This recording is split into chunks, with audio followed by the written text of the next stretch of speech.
by the company logo, he decided to quit to avoid exploding. Feeling finally free, Julien's traveled to other countries and now practices pole vaulting. He also announces he'll be living in the family's pool house.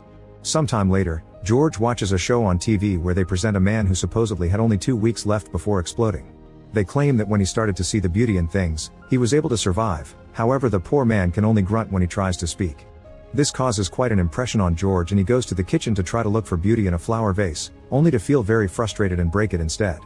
That night, George has another dream of him being President Washington. The next day, George receives a call from Cindy, who informs him she's replacing Charisma on level 4. George pretends to listen to her rambling while staring at Charisma's post-it note, obviously bothered by this change. Afterward, the announcer informs everyone that someone left level 4 for not being productive, and George gets the workload from Cindy, but her note only reminds him to be busy. When George gets home later, he ignores Cindy and starts overeating to deal with his stress while watching Julien practice outside. Julien notices him and tries to play fight with him, but George snaps and yells at his brother before walking away. Later that night, they receive a visit from Roger, a lifestyle coach hired by Michelle.